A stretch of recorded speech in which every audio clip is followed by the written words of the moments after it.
So look at this heaven.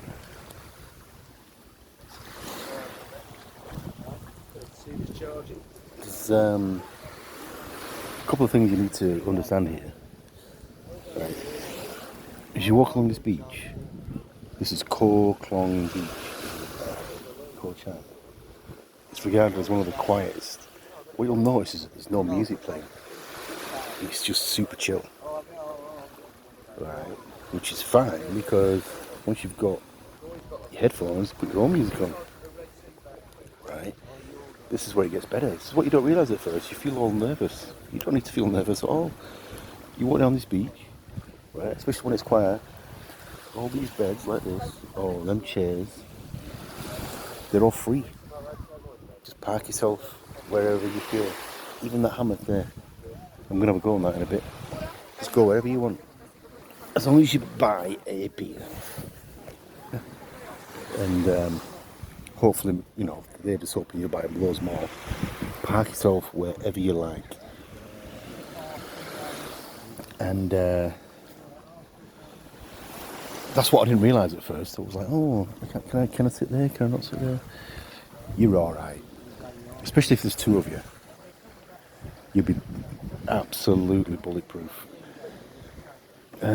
Next thing is the beer. It's slightly more expensive. It's $1.20, which is £3.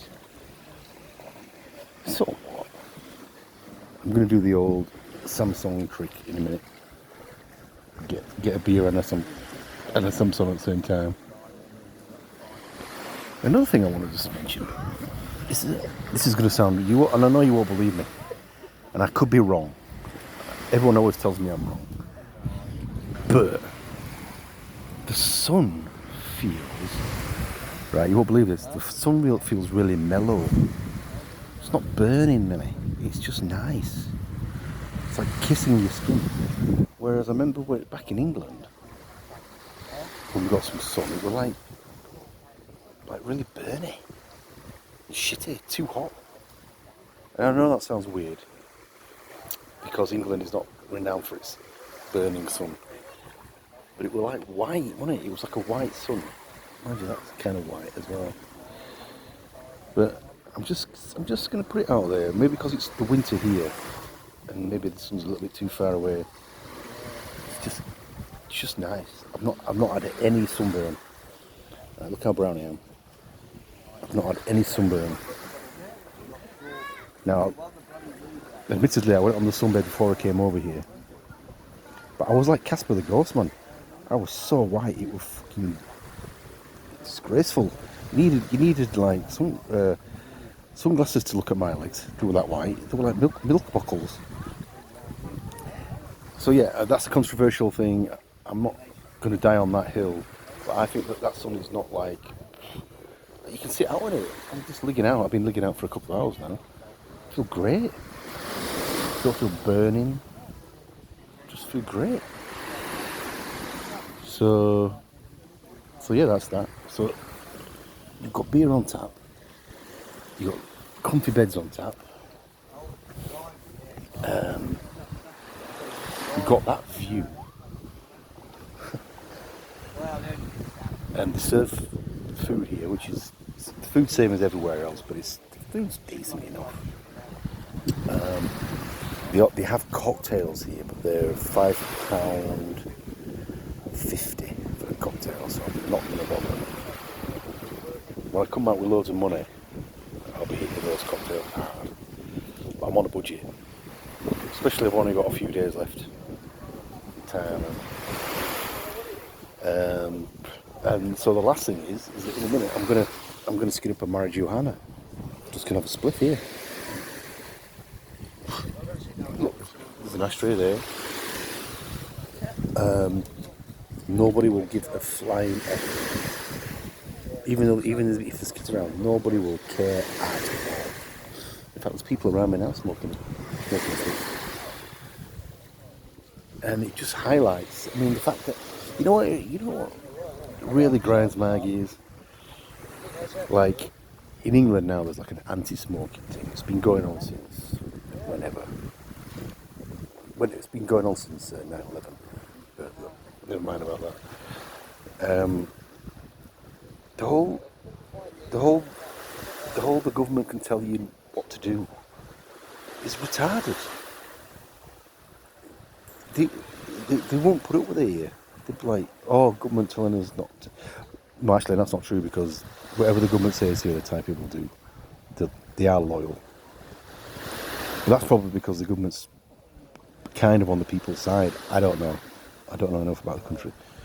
But the fact that you can't smoke in England, I don't even smoke, and I'm on the side of the smokers because it's just another attack on freedom. It's like a test. Oh, if you tolerate this, then your children will be next. They told us, mate. Right now, you might be a non-smoker and you might be going, "Oh, I hate people smoking." So what? You can't ban stuff you don't like. That's where tyranny starts. You know, it's possible to have smoking places and non-smoking places, right?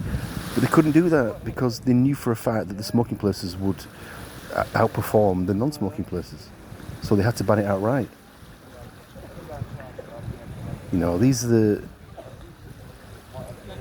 the higher things you have to think about. Like, for example, I mean, again, I might be wrong. Maybe that not smoking is better for a society overall, so that it's good for a government to clamp down on that. Fair enough. But they're the ones who fucking got us smoking in the first place. If you don't believe me, look up Torches of Freedom, where they actually propagandise people to smoke. Yeah, they were making a lot of money, but they want to make more. So they got everybody to smoke. And if you remember the 60s and 70s, probably, I don't know, I wasn't born then, but everybody smoked. Just everybody did. And they told us to do it, to make money for them. Now they're telling us not, because it makes them more money somehow. But if you look up at the number one share price, dividend, right? The one that gives the most dividends, it's BAT, British American Tobacco. That's just a coincidence. What do I know about all? The point is, I'm a non-smoker. The fact that you're not allowed to smoke in England it's overreach. They shouldn't be allowed to tell you that. They're going too far into your personal. Because one day they'll tell you stuff that you can't do that you really need to do.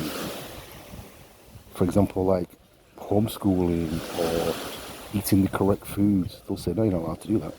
You've got to eat some insects instead, or else you'll lose your social credit.